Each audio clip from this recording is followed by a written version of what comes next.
Alors, avant l'événement de Salem, na Vandi, na Lali, na Moni Vision. Na Moni Vision, musée Papa Wemba bâti na cercueil. Mais ça vision de Papa Wemba, nga na professeur pour Marie Misambo, na lo ima kama mboko ebele, na pasi ba directive mboko ebele, et ça pour na yete, pas na baki après liwa Marie Misambo. Il aura des morts, grand baobab au Kitamouné.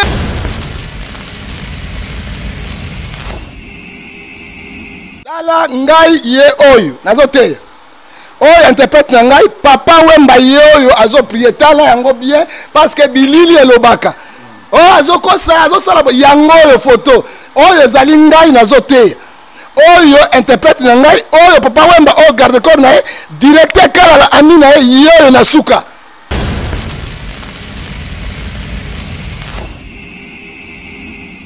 Alors, c'est bien Papa Wemba, nabi musée. Na yoki okende di France. Okwe ki malade. Mais yo benga sambela te. Azong singa no prophète na kwea ki ya solo, mais si manango na moni santé na eza bien, na zabi nabi no musée, nzoto eza bien, spiritualité eza bien te. Abi yo pona nabi nga na moni cercueil. Ozana kati. Nation mobimba ezali kolela. Matanga ya munene nation mobimba pe Afrique mobimba. Mais est-ce que vous avez dans 30 minutes? Il faut que vous ayez dans 30 minutes au monde. Vous allez répondre, papa, au moins 3 heures de temps pour nous en battre.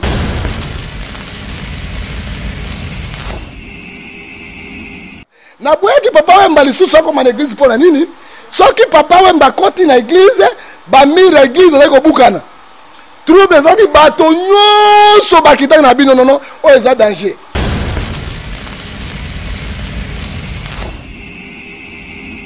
Nazali kotindela mwasi na ye oteze bilo tutu wana apota na Papa Wemba parce que Papa Wemba la kisanga Amazon et la kisanga ne tutu. Faut dire moi je suis un homme de Dieu, il fallait te dire la vérité.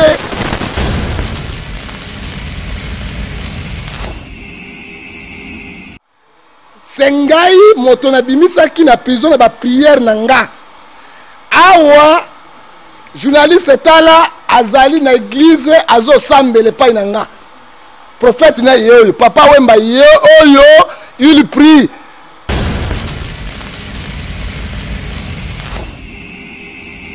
Ok, awa azo pesa témoignage na église. Ndenge bakanga ki ye, ndenge prophète bondelaki, at ngai ndena otine ba somme de prière na kati ya prison.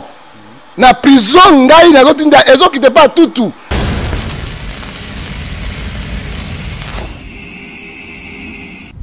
I'm going to tell you something because you don't know nothing. Bomoko ya Mboka is the only best site in the whole world for the Congolese community. If you don't like it, go home.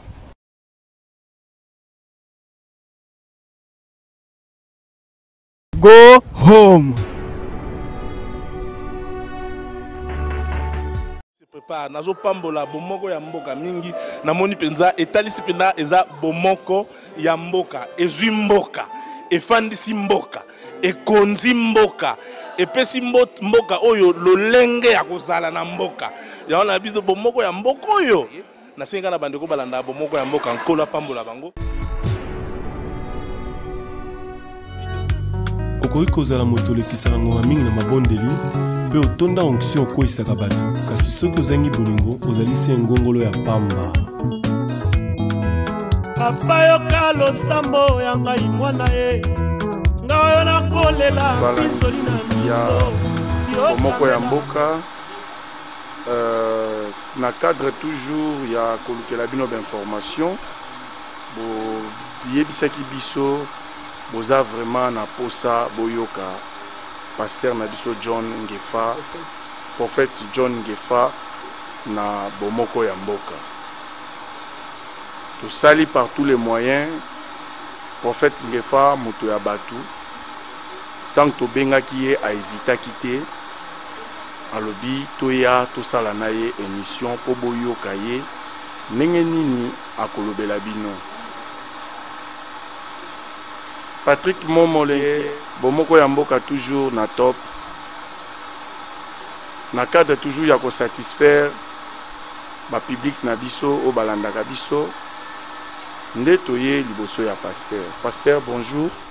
Mbote papa journaliste nzambe na nga pambola yo mosala monene bosali mpo ya koluka ngai ezali facile te mais nzambe abongisaki ete tosolola mpona mboka parce que Congo eza mboka na biso, Congo ezali mabele ya biso, Congo ezali mabele ya bakoko na biso, esengeli nyonso ezali quelque chose la prospère, ozala prospère, ozala président, ozala premier ministre, soki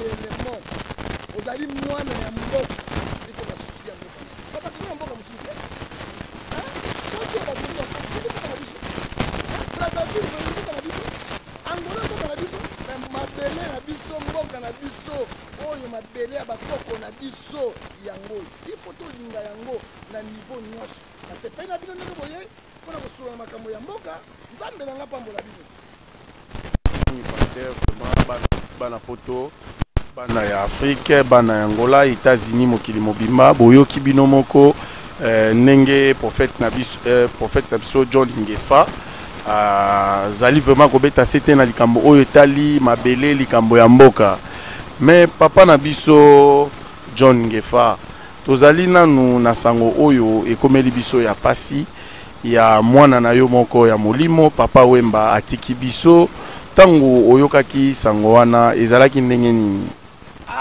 Mopalangani na sango epesa ngai pasi mingi. Je donne conseil na bato nyonso, nazopesa conseil na bakonzi, nazopesa conseil na bamilliardaire parce que Wemba azalaki mpe parmi bato ya mbongo. Je le connais. Mwana ngai nabandaki encadrer ye. Les épreuves sont là. Les épreuves sont là. Mais tango naoki sango yo epesi ngai pasi mingi. Nakopesa mu histoire moko ya papa Wemba. Papa Wemba pona mona papa Wemba nzambe alingai mutu wana. Nzambe révélé ngata ngoti Cameroun. Kende go yebisiko kende papa Wemba okutana. Oteya ye. Alukanga nzambe. Mais pour rejoindre papa Wemba musée Fulangenge ezalaki problème na yebaki Satan muta blokaki jusqu'à moko mususu azaka pembe na portail na ya oki prophète mozo lukanga. Ce n'est pas facile papa batu wana po bayamba moza facilité aibo kotsa tango to kei na ye na yebisi deux mots nzamba alingi yo nzamba tinge pa na yo nzamba alingi to solola peto bana kosambela kati na ye a hésité à quitter un homme simple, un homme bon, un millionnaire bon, simple. Il sait respecter les autres, il sait aussi respecter le peuple. Papa Wemba mon la scène moto mususu papa. Mais papa Wemba so comme ndako sika vandi, c'est un papa bien posé, instruit. Au Congo quoi papa Wemba za musicien té. Et tant on a ici la PC prophétie, to bandi séance de prière na yi.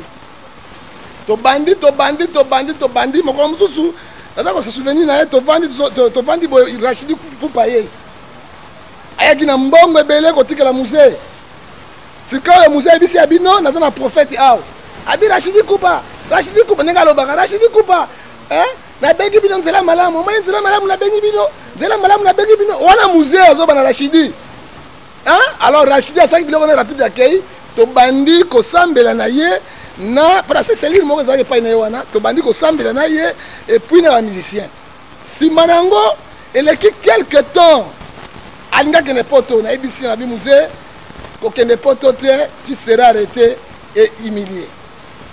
Alors lokola bango azalaki na makambo na ye mwa kosotremo eza te ntango akomi na poto tout juste na phrase na pokwa abelinga papa prophète namoni bambila awa mais nabi oui bambilo nzambe révélaki biso mais tu seras arrêté mais nzambe akokangola yo tango bakangi papa Wemba o bosolo bawana c'est un chrétien non pratiquant, il sait Dieu balimage ezali komona asambelaka yebi nzambe malgré on ne juge personne nzambe mokai motema na butu mpo ngai nazalaki na ye mpo nayebi ye moto nyonso aluka nzela lobiko.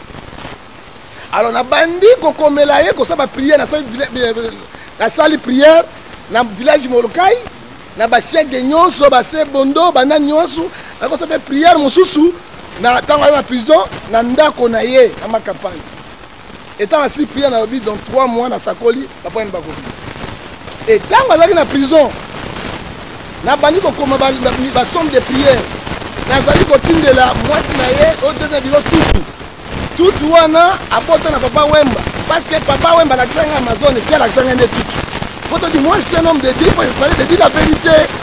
Ah papa aye alakisa nga Amazon te papa Wemba alakisa nga tutu abi papa tala mama osala ba prière tala mama kolandela ngai tala mama osala mama osali wana c'est pour ça nga na tutu to kanga mai là to kanga na tutu eleki ba mikolo kama mama na roki aina kinga na kasi aina so santi ngai ta benga na téléphone abi comment yo yamba 2 ans bila papa Wemba oyo ngai moko na sali et to na conflit na e moi ko bendana ngabi mama ngai mobali na yo papa Wemba de motalakisa ngai tutu soka lakisa ngai yo mbe nazalaki na yo bana sanga nasalaki mosala kati ya solo balandi koyoka ba vérité ya boye kozalaka moto na nzambe lokola prophète John.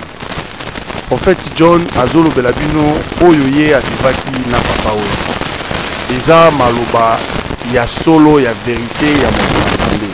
Moto na nzambe moto na nzambe akosaka te. Le père de mensonge c'est Satan le diable. On a zebisa yo tutu azali.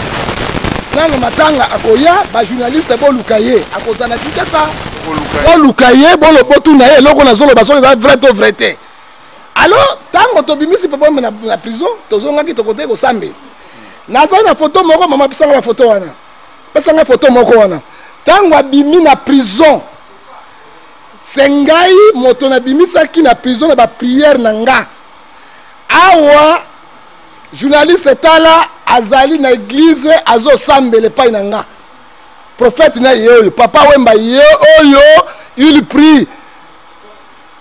Ayeba ki nzambe asala ki nzambe mais to juger moto te nzambe motayebi papa Wemba yoyo atelemi tango nga na koti l'église atelemi debout na batu nyonso batamela ngo na ye oyo tango asirisi oyo papa na nga tokei awa azopesa témoignage na église ndenge bakangaki ye ndenge prophète abondelaki ati ngai nde nazotinda basombe de prière na kati ya prison na prison ngai nazotinda ezokite pa tutu akamati yango atindi epai ya papa Wemba papa akomi mikanda apesi tutu pa atindeli ngai na Kinshasa yango oyo azotémoigner azoyemba mpona kokende na mosika te papa awa naza na ndako na ye oyo ngai oyo directeur kalala azaki amine tina lelo te akota na mabele oyo papa Wemba musée nazaki na secret na ye te mpona kolasa baspectateur ke eloko ezali vrai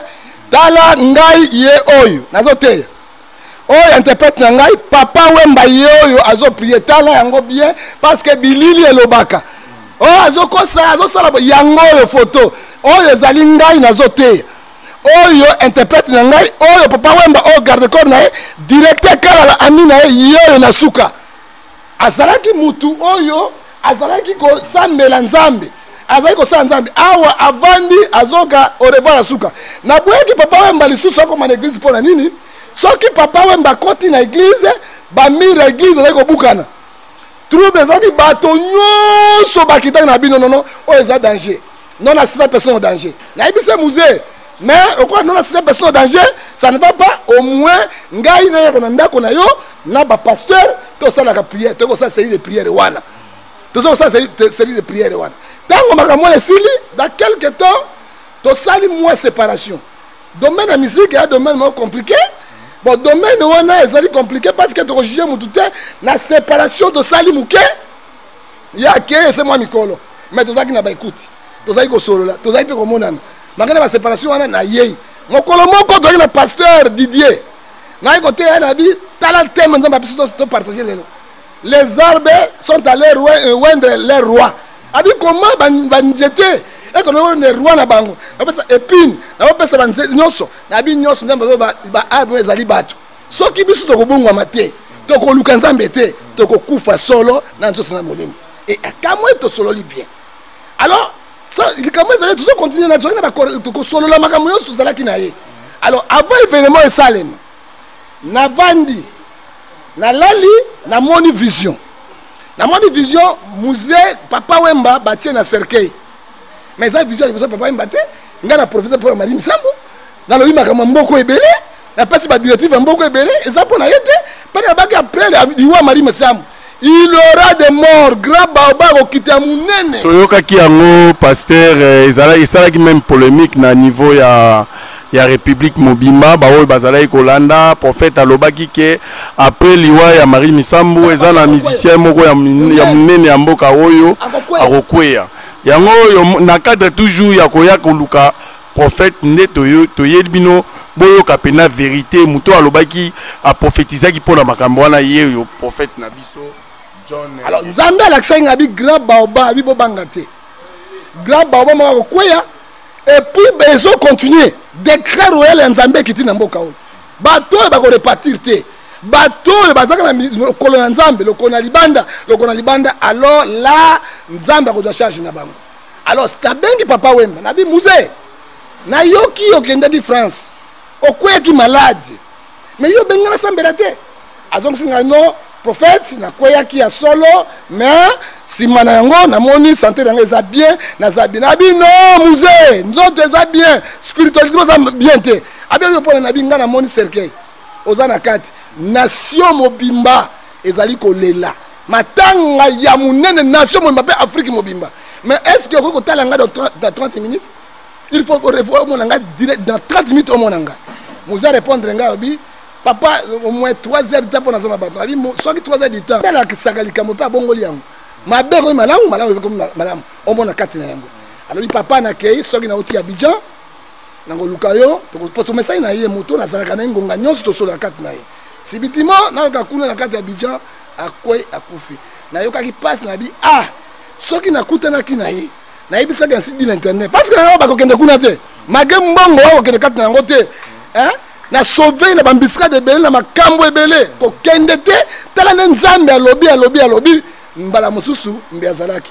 Bon Nzambe mokano na ye ekokisami to sala yango ndenge nini? Alors pese ngai pasi mingi parce que mutu na mesalaki na ye bon soki moto akufa baka malamu na ye, malamu abezala kate mais pas une reproche qui est là côté.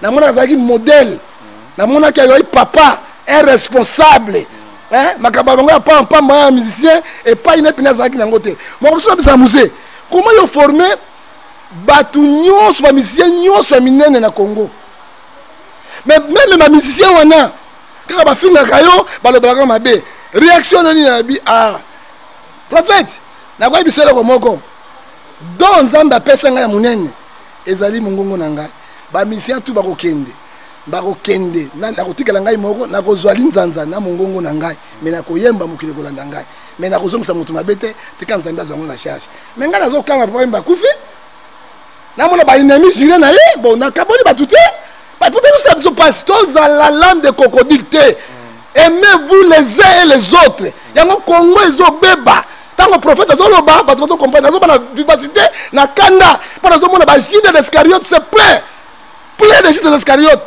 hein abandonne na bandai ko sole makambe belé nazomona bato nyonso bazo kende pesa nga mawa mingi papa soki tuna bolingo solo te hein motakufi bino solo ki na yete motakufi bozaki ne malamu te motabo ebembelali akosekwa te ata opandi bo omiyebi Nzambe alingi hypocrite te ezaki mabe mingi papa nalandi yo lobi bat baza ko bomba mboka Kongo eza ko beba na nyina yeba banani babomi mboka ba politicien ou bien ba pasteur bon papa na kwa biselo ko moko ya motu ya boy motu na yo wana na répondre ngebe puis na répondre pas na yo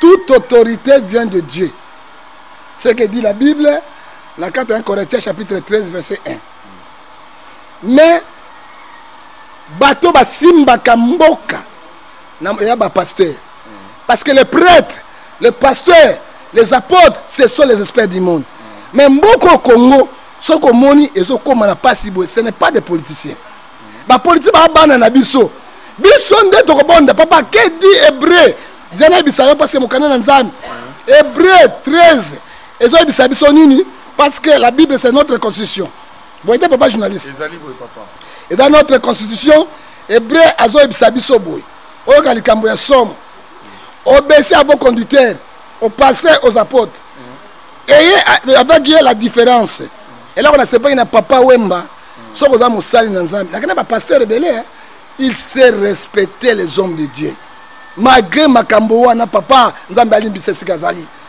que son âme repose au Père. Il respectait les hommes de Dieu, surtout les hommes de Dieu. Avant la première salon, avant la deuxième salon, salon d'honneur, c'est là où on va recevoir Jésus. Hein?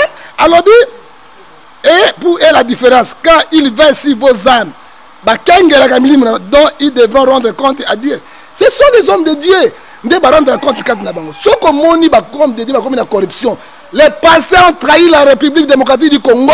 Ce sont les hommes de Dieu. Ce n'est pas les politiciens. Parce que vous avez quelqu'un qui n'a pas de papa. Un peu journaliste. Vérité, papa. Ce sont les hommes de Dieu qui ont trahi le Congo. Hein? Dans la Bible, on appelle ça exemple. Quand les Belges sont bien, dans le du Congo, ils ont la biso, ils ont registre la biso. Ils utilisent les bananes. Basangot. Hein, papa? Basangot, basangot, basangot. Missionnaire, non? Il y a Mindel Bazoya. Bazo, ça va chercher la biso. Et les gens Congo, ce sont les hommes de Dieu. Parce que les hommes de Dieu, ceux qui vont continuer la corruption, aux hommes, on a prophète de la nation, on a prophète de son, ce sont les corrompus.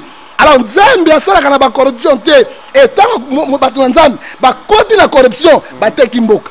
Tant que bateki mboka, mboka na kufa. Qu'est-ce que dit la Bible? Attends, mboka, ça m'a bé.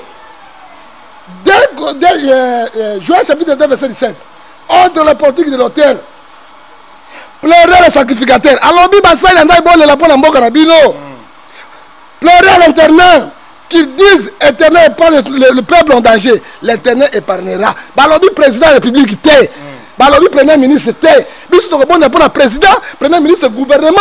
Dans le sambo na biso basai na nzambe. Nde bakotambola. Tango bango bakoti na COP, ba coopérant. Ce sont des pasteurs, ce sont des coopérants.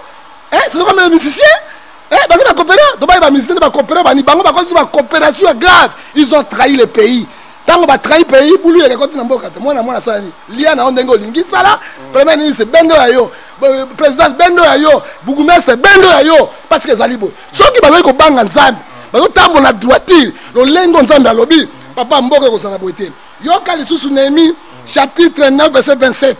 Et lobi boy, lorsque vous abandonnez le chemin de l'Éternel, vous n'écoutez pas l'Éternel, et vous criez à l'Éternel, la détresse est entrée au pays, l'Éternel envoyera les malédictions et la souffrance. Hein? Ce que nous avons bâti dans le Seigneur, et puis deux, les hommes de Dieu, ils continuent la magie. Bato na nzambe bakoti na bokitiste bato na nzambe bakoti na baloge papa bato bazo sambela pona nzambe bakoti na est-ce que mboka ole ko bonga ndenge nini hein aucun pays dans le monde oyo mwana il y a 2 ans azo li passabe aucun dans monde ezala te hein ezala Congo basali na nzambe bozolanda biso tozali boso mosali na nzambe oyo azolo ba vérité bosolo. Pasteur Panza Liloba Nzambe Toyoka. Ezali Congo. Et puis dans l'église, ba pasteur bazala pour la Chine na bana na Nzambe. Chez moi na qui para ma bonze na bango te.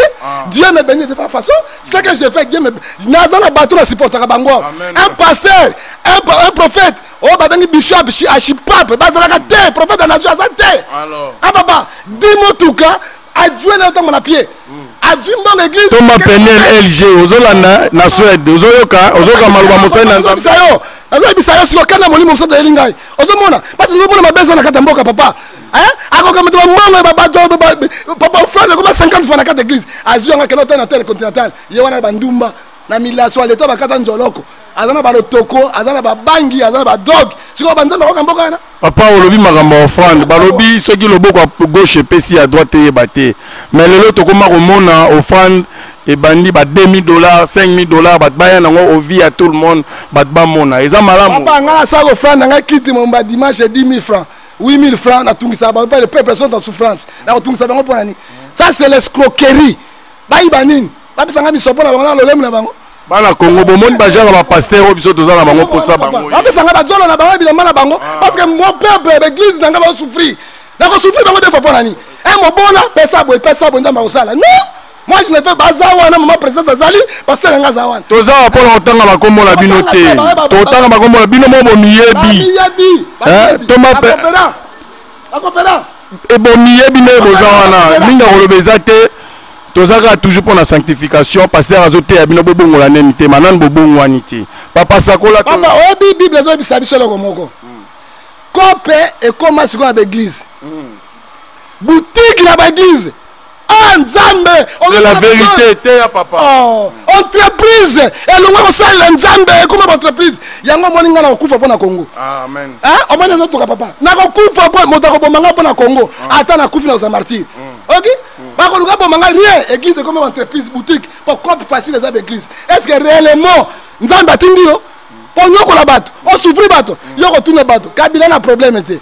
Mon premier ministre a un problème était. Problème est où dans la source. Source est sacrificateur. Parce que mboka est dans mon esprit. Bato so bazo kufa ba koko bazo lela ma bezo salem. OK, tango molimo ba pasteur ma be envoûté bango, envoûté président, envoûté premier ministre, envoûté ba kimbuta, envoûté bango zo ko mboka bulu yeki. Ah. Ba pasteur bokomi toujours kolanda toujours derrière ba politicien, bo politiser, botiki musala o nzamba benga bino, bokomi kolanda ba politicien.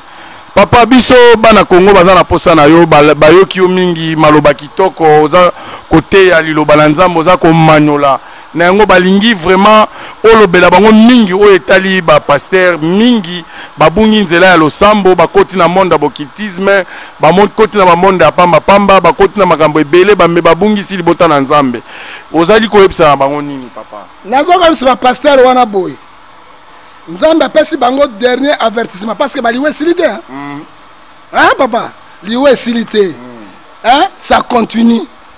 Hein le bana bon de Nzambe na le Nzambe apesi une vision toi ko kanga na éviter parce que la volonté de Dieu parce que papa o ba benga ba prophète de la nation. O ba si prophète. Mboka ko na bulu yeke nani azo sakola pona mboka personne. Babungi bazomona na te papa balandi b'intérêt. Mboka te les intérêts. Hein mais biloko mboa soko lei préparer mbango. Yoki papa na ko bisa bana Nzambe boy ba pasteur na bana Nzambe. Nzambe bisi biso na Joël chapitre 2 verset 12. Revenez encore à l'internet. Ba ye pa ya Nzambe. Revenez à moi à votre cœur. Ba ya na mitema na bango mitema ba kopité. Ba pasteur ba koma papa. Soko na ba prophète comme samedi dimanche abina ko zola. Hein? Oh Dieu m'a dit 10 000 et autant la passe. Maman, bino na bakota futa ngambon. Hein? Bino bozawa na, ba futa ngambon. Hein? Au contraire, moi je prends l'argent, on a ça on a besoin na kabola bandimi nanga, na ko nyokola, me pati ya Nzambe te. Ozomona, ba ya na mikuma na bango pa ya Nzambe avec les jeunes de prière. Pasteur a sa jeune. À côté na biro ne aller koka, aller bitabe, aller nguba. C'est la vérité papa te ya biso toyo. Bino bozo côté na place ya Yesu. Comment bino bo côté na carte de place ya Yesu frère? Papa te bayoka babongo. Pasteur azola te lamba ya $2,000 2500. Mais dia gazola te lamba ya combien papa? De 1500 pantalon soko mone bolo na se imono oyo zo lokota wani. C'est normal. Mais lelo tokomi ko mona bakomi ko bimisa bato bampese bampuku na nzoto. Papa ba pratique modèle wana biso to bay na tango kala na ba école ezaki lokwa ba magie. Okoloba nini pona ba modèle na bato modèle wana. Ngai Nzambe. Na bandaki na ngai journaliste ako tumola ngai Nzambe. Papa. Yesu abimisa kimbisi mbala moko mbongo mbala moko na monoko mbisi. Abimisa des fois.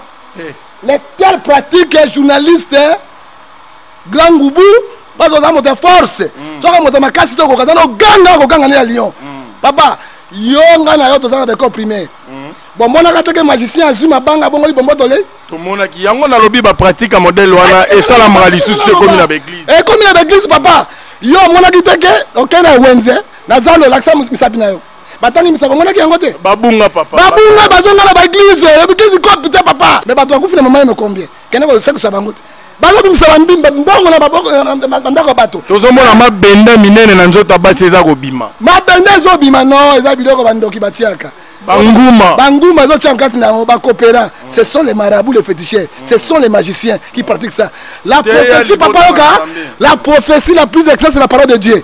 La carte de parole de Dieu, ce côté moto, répentez-vous quand le homme de ses proches, t'es comme un bel moto, hein? On a des pratiques qui sont charlatans, diaboliques, et ça, papa, t'as un mukanda. T'as un mukanda dans Nzambe toyo. Non, prophète dans le bino, non, prophète a couvert la mboka. A couvert le peuple na biso na makomi, bayebi makomi te. Bayebi makomi te, ça nous gami beko. Jacques le bisipsoni. Jacques le bisipsoni ko papa tala wa tia biso wa.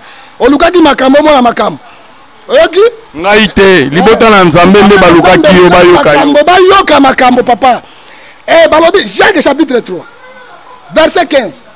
cette sagesse, cette intelligence, biloko spirituel, et mon anakala sauté. Dieu d'esprit, le Père esprit. Satan il est esprit, le Père esprit. Ce qui est mon miso. Ce qui est mon miso. Ah papa, ndenge ni osala demo bi demo sore na kei abimakata ponani. Ya mona mari de mina tota moto. Ba pratique on est comme na église de belé. Tikanga na loba journaliste tikanga na loba. Ya ngoyo zo loba. Cette sagesse ne vient point du ciel, mais elle est terrestre, charnelle, diabolique. Amen, pasteur. Na gouvernement ça y est bon. Amen, prophète. Chef l'État ça y est bon. Amen, prophète. Monsieur Topé ça y premier ministre ça y est bon. Gouverneur Kimbuta ça y est bon. Amen. Tous les bateaux basango passer ça y est bon. Oyoki ezali kamona to kana. Pour Congo la biso bon pasteur les lozo sengani. Les répétants sincères papa. Yo mona mwasi ya moto. Otia maboko na sous-vêtement, on a bimisi bag. On a bimisi nyoka. On a bimisi nini papa ezalaka? Ezalaka te papa. Ezalaka? Ezalaka. Non papa, il est spirituel soki ba simbi ekoli moko yoka te. Amen pasteur. On remonte en gros de son moment il y a telle partie, ce sont les magiciens. Amen. Ce que dit la Bible, Jacques 3 verset 15. Papa tangela biso to yoka. Papa minga miso na bondoki na bango 1100 effets. Kokate molimo na nzambe dati yo papa. Bakokangaite papa. Balobi awa quand tu vois cela, il faut faire attention. Ce sont les antichrists. Qu'ils sont là. Et peuple n'azamela au Kamawa. Eh, pasteur Nabiso, Azana moto, Azana moto, Azana moto, Azana moto. Moto, mazine ba kope. Bangangande basina bazonga na l'église. Ba bongwamba, mboke kobonga. Mboke etambola kana ba konzia mboka te. Ce sont les hommes de Dieu parce que nous plairons à Dieu. Dieu nous a donné notre pays. Na boboto na sengo et koki biso nyonso to bénéficier. So di mboke ezana ba malédiction, c'est des hommes de Dieu. Alors il y a solo papa tolandi openda malamu. Tomoni basali na nzambe mingi. Batiki musala oyo nzamba bengaki bango toyebaki bango lelo basali na nzambe lelo bakomi kolanda makambo ya politique bango nde bakomi ba conseiller ya ba politicien na yebite so bakinda kote ya bango nini po tomoni mboka ezotambola te po mboka na biso ebonga lelo ezosenga nini papa limbola place wana malamu balandi na biso baza kolanda yo pena na limemia nyonso baningi bayeba. Mboka na biso ebongezo senga nini papa to dango batabutu pona koloka to kobongisa soki ezaki mboka ya bango ya sombe lelo mboka oyo ezoko bademana or bazonga kati na bango bolobi nanga motuna moko lobi ba pasteur bazali pembeni ya ba chef de l'état oyo bazosala kati na yango mais Yesu apesi biso mission Matthieu 10 7 baza ebele na ba cabinet ba pasteur baza ebele ba côté na ba cop na ba corruption akolobela côté moni bango même na l'Assemblée nationale na ba assemblée ba tondi papa c'est nabi yoka na ngala bisayo pasteur le côté na Sénat to na Assemblée nationale loi bimi pour homosexuel hein to loi bimi pour ba lesbienne no bi égalité de sexe égalité yo voter na même voter qui yango te au participer déjà na péché one c'est l'abomination hein monde des autres na kufa Ephésiens 5:16 racheter les temps que les jours sont mauvais. Hein? On m'a dit encore moto nanzambe ko sala bina politique té mais moto nanzambe ko sentinelle pour la copie ça ainsi dit l'Éternel. Ah balobi nini? Allez prêcher dites le royaume des cieux est proche. Guérissez les malades, purifiez les lépreux, vous avez eu gratuitement donné ça gratuitement. Est-ce que tu peux ça gratuitement? Baté ya bango, hein? Ba continue ba corruption parce que science tambola science zo sombama science zo sala nyonso bazana ko banga nzambe te alors tant ko banga nzambe te eloko ni ozoloba ils n'ont pas la crainte de Dieu ils n'ont pas l'amour de Dieu parce que so ba un amour na nzambe papa ba to ba ko souffrir de souffrir l'autre Congo souffre hein est-ce que mambo ko Congo nzela moko za na Congo te nzela moko za na Congo te pour le moment ba saki banje to baby ezate mais papa makamba bozolo bozo banga te ozo kamsanga mingi papa ngala mosali na nzambe te papa soki to bomi makambo nzambe ko biso soki ba na pese exemple le jeune président de Kabila la ninga papa Kabila atongi mboko Congo lelo batongo basali lelo G7 bakei batiki président Kabila papa ezo sala pasi mingi na population oyo aza ko souffrir na nzala banzele ezate bisika kokende ezate misale ezalite kobenga na ba mama na babalabala bao bazo débrouiller pour mabota balia eza pasi mingi papa sunga biso vraiment na mateya na yo ozo sunga libota na nzambe papa ozo ba solo kobenga na ba mama mboko eza mfutete soki mboko eza na malédiction na ba mfutema ilikamomo malamu ekosalema ezate soko landi bana depuis ya une année ti 10 ans so ba ken hôpital nyonso ba hémorroïde na ba hémorroïde landi yango hémorroïde na ba hémorroïde nango baliaka biloko sec comment mboko bi eza béni la population souffre à cause de ba bato to voter bango te peuple ko voter bango te a voter bango te papa so ka voter bango passe yo koleka oyo ya Kabila pe koleka passe Mobutu. Merci papa tolandi yo papa prophète John Ngefa balandi ya bomoko ya mboka balobi papa nzambe alakisi yo nini dans les jours à venir pour na ba politiciens ya mboka Congo. Bon, c'est bon. Peuple landanga pour na avenir ya Congo nzambe azali prêt pour délivrer Congo na maboko ya bato mabe Yami Balé, en tant que prophète, tu as la transition. Tu as la transition. Mais la transition, on a opposition à il y aura le trouble dans le pays. Il y aura aussi beaucoup de morts, ce que Dieu m'a dit. Je mi viste, mi ve. Mobutu azalaki akikufa na Maroc 12 personnes, un grand roi. La nature nous conseille aux jeunes. Dima, tant qu'une élection, na temps constitutionnel, Dima, au paiement, na 5 ans. Ce qui m'a dit, au Tchèque candidature, au Kozouari les et puis 2, 6 millions de Bakoufi, Bakendi. Toboy Moboulou, Toboy. Et là, il faut que la mboka na est prophétique. Pas perdre à Sali, meeting. Opposé à ce meeting. Mais ce qui est surpris, Namoni, tu peux perdre Bangonio avec Béret Rouge. Mais c'est du ça. Comment tu peux maquiller la mboka? Béret vert les ali. Béret blanc les ali. Béret pourquoi rouge? Rouge est un signe du sang. Rouge est un signe fort. Rouge est un signe, il y a sang, il y a guerre. Mboko est un boité, Mboko est un zam. Makanisi ya bato eza nzambe te nakoyebisa yo nzambe ana contrôle na Congo obanga te to beta bendele likolo nzambe ana contrôle o makanisi na bato ekosalema lisusu te mingi ya Congo oyo bato to sangana na balosambo na bani omona sama sana na Katanga kuna ona ba aventure yo tikikisi te mbongo ya Congo biozwango ebele okende na yango grand commerçant na mbongo évoluer commerçant à cause de gouverneur de la politique si ma 12 ans comment vous se ganzambe nzambe azakunate nzambe na plein nzambe lobi moyenge benimoko à cause sauver mboka mobile nous sommes là la voix de l'Éternel ba kondiba yo kabiso pe mboko eko tambola pe eko kende talo na koyebisa yo yango wana balandi ya bomoko ya mboka maloba ya prophète John Ngefa Patrick Momo papa nabiso pasteur Thomas LG Peniel kuna na Suède zala lokola papa nabiso John Ngefa sunga libota na nzambe oyo baza kuna bolandi boyoki bino nyonso na onction na ye tala longa gari na ngati kutuma ndefu mbongo ba kata boys papa ngana ko sepela ndenge nini papa na ko sepela ndenge nini proche na ngazo sufribo po ngana za na ngote soki na za na yango na ko pesa bango tango banaza copie la côté wana na boy ko passe ba kanganga copie la ngana zalaka oki papa lelo pe okutanga na Mercedes na car tozo sasa mbongo bote papa mais na boy ko zuwa soki na zimbongo donc na korope nzambe nzambe za na ngai azali lo basuka te parce que molimo na Yesu sili.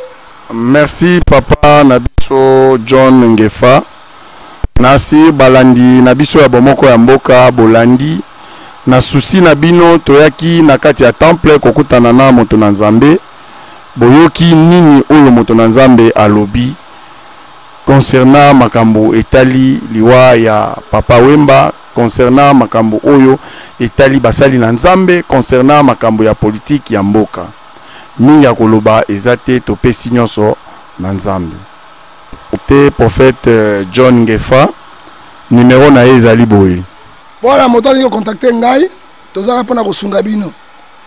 Prophète, pasteur, azagaruate, tous en eba umbu na bino. Nous en batini biso to sale la bino. Tous exemple à Jésus à motute. Si on a un problème na spirituel ou bien physique, on va le na numéro WhatsApp 00243 81 807 26 78. La zone est sous pour la chaîne Nabiso. Olingo lingate grand Bouba Telemi Makambeza 00243 81 807 26 78. On a WhatsApp. Ou bien na WhatsApp ou bien au ben na Imo ou bien na Viber. Numéro privé d'Angai 00243 81 76 26 70. Na biso obengisi biso tokoya tokosolola pona kosunga libota na Nzambe peuple congolais mobimba. Merci beaucoup papa. Baba Nzambe ya pambola bi. Na sepeli mingi parce que moko na boyombo. Okoki kozala moto olekisaka ngonga mingi na mabondeli mpe otonda onction okweyisaka bato kasi soki ozangi bolingo ozali se ngongolo ya pamba. Papa yoka losambo ya ngai mwana ye nga oyo nakole.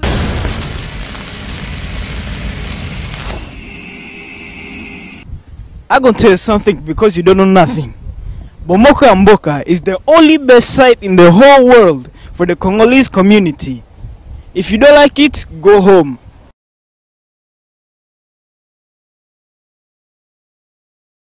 Go home. Nazo pambola bomoko ya mboka mingi namoni penza etalisi pena eza bomoko ya mboka ezwi mboka efandisi mboka ekonzi mboka epesi mboka oyo lolenge ya kozala na mboka yaona biso bomoko ya mboka oyo nasenga na bandeko balanda bomoko ya mboka nkolo pambola bango.